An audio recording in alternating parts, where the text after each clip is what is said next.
The media plays an important role in the social problems process, especially when it comes to public opinion. Continuing media coverage of Proposition 13 issues helps establish it as a social problem people should give their attention to. And vice versa, as more of the public becomes aware of the need for Proposition 13 reform, the more likely it is that the media will give the social condition attention. Since many people obtain their knowledge of a social condition from the media, the way the condition is portrayed, whether it be in a positive or negative light, has the impact of either inducing or stalling a willingness to solve the problem. Proposition 13 is remembered similarly to how it was originally advertised. People know it for being the citizens' control of taxation, an end to the tax, spend, spend, spend approach, the creator of tax certainty for Californians, and the savior of elderly homeowners who were once being taxed out of their homes. In the news, I found the subject was often introduced as Proposition 13, the third rail of California politics, or the untouchable proposition.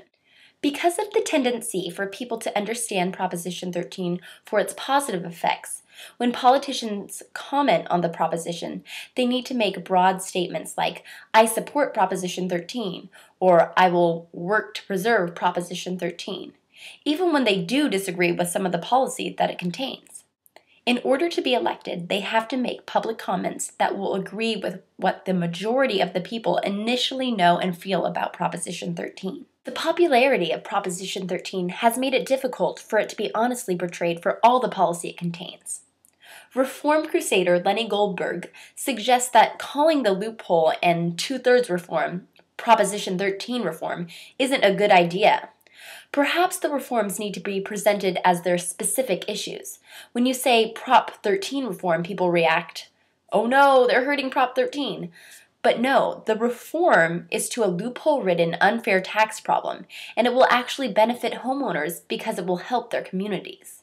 As far as using media as a tool for activism, I did notice certain tactics that were helpful in attaining media attention that displayed support for reforming Proposition 13. When support for change came from major Californian cities, such as San Francisco or Los Angeles, the stories were more likely to be covered in news that also reached other California cities. Also, having major political figures such as the mayor of Los Angeles or the state's governor talk about Proposition 13 generated more media buzz. Other tactics include holding community discussion groups, marches, and conferences. Reform supporters have done this to provide their story with a visual appeal that becomes essential for receiving news coverage. Making the story new is also important for gaining media attention. If Proposition 13 can be related to another story considered new, that would be a prime opportunity to gain coverage. Such related news might be on other social movements, tax changes, budget crises, school budget news, or service jobs loss.